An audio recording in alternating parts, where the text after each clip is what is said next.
What if I told you at the end of this tutorial you will be able to recreate the mood of any movie scene with the cheap tool and a simple technique? Dorcia. Yes, I know it's a little late, but is it possible to reserve a table for 2 at 8 or 8:30 perhaps?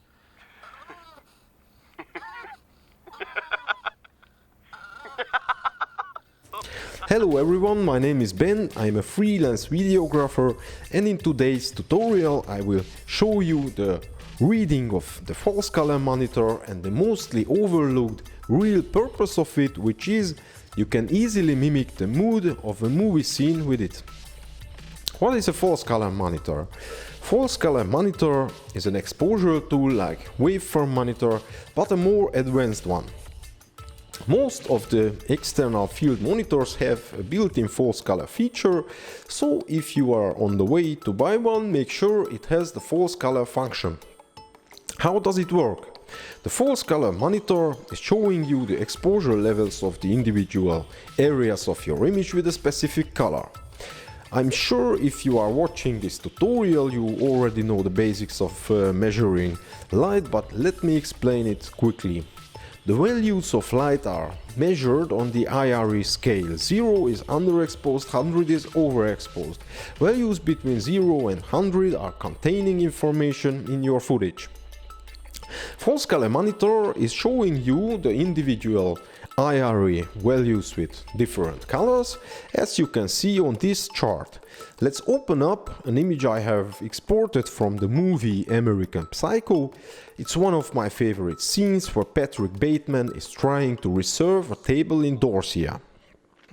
I connected my camera's external monitor to my computer via HDMI cable to see the false color image of our scene. I make some photos of it to have a control image of the scene directly on my phone. I can mount my false color monitor back to my camera, that way I will match up my light level values with our control image values. You know now how to read the exposure values of a scene. For recreating the mood of that scene, we analyze the lighting setup of the scene first. In this scene, our key light is the hard light source of the sun coming through the window from behind. The left side of Patrick's face is lit by soft fill light, whereas the right side of his face is unlit. On his shirt you can see that the sunlight has a rim light function. The window is slightly overexposed, but the curtains dim well and give a cool pattern on the right side of our image. On the left side of our image there are two wall surfaces quite poorly lit, but the reflections of the tripod separates the unlit side of our actor's face from the background. What you have to know, false color monitor is showing you the values reflected back from a surface of your scene, not the amount of light hitting the surfaces. So the same lighting setup with a black t-shirt will show you other values than with a white one. It also doesn't show you the direction of the light and the softness of the light sources, but that's what we can figure out for ourselves. Let's see the location and equipment we have. My flat has two windows in the living room. They are nice, but the brick wall between them doesn't fit the look.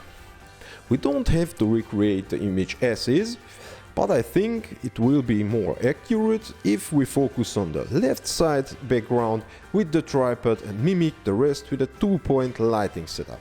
One of our light sources is a hard spot LED light for our sunlight, and the other an LED reflector with a softbox for the fill light. I will build up my two softboxes, both with different geometry, and we will see which will fit our needs the best. I will draw the layout of my living room and try to make a plan first. I will place the hard LED light behind me to have my rim light on my shoulder, and the same will light one of our background wall regions also a bit. The soft spot LED light is our fill light. I will also use a household light to get the light level of the other background wall region. That's our plan for that scene. I will set it up and we just want to play with the composition and light levels of our light sources. That way we will match up the IRE values of our camera's image to our phone's control image. It was not easy to match up our scene with these two lights. Let's analyze our result. The biggest difference in our scene to the original one is the lack of the window on the right side. Besides of that, we matched the light levels of skin tones and the shadows of our actor quite well. Patrick's cool 80s yuppie hair is blocking the sunlight hitting his face from behind, so it can't be the exact same. Reflections on the lower face region are also different because of the shades of my beard. Reflections on my t-shirt are also matched up well. What I'm missing a bit, the reflections from the tripod, which is separating the actor's right side well from the dark background in the original shot. Whatever, we have done our best with our resources and time limit.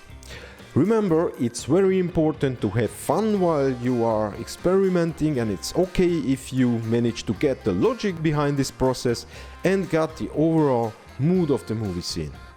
It doesn't matter if the result is not a perfect match.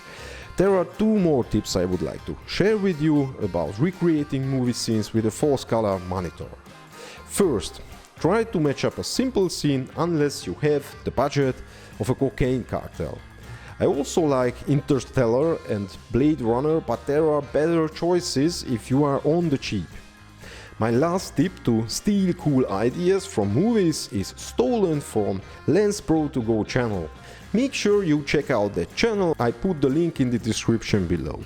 If you want to reproduce a certain look of a scene, you must not carry a false color control image with you all the time, you just want to use ratios. There are two types of ratios, I will explain the light level one. If you have, let's say, 70 IRE set as your key light level on the white side of the actor's face and 35 IRE on the fill light side, you have 2:1 key fill light level ratio in your image. If you want to level the background lighting also, let's say in the same scene where you have 70 IRE key and 20 IRE background, you just divide them and you have 3.5:1 key light to background light level ratio. You will know that way the ratios in your scenes have a key light reference, and the ratios are 2:1 key fill and 3.5:1 key background. The rest is a simple math for you or for your gaffer if you have one in your production. Let's see Paul Allen's card.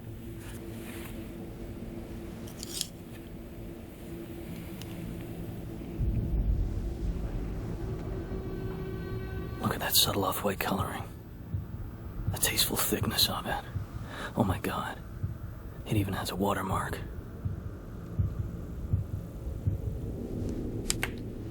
Something wrong? That's for today, guys. It was nice to be here. See you next time.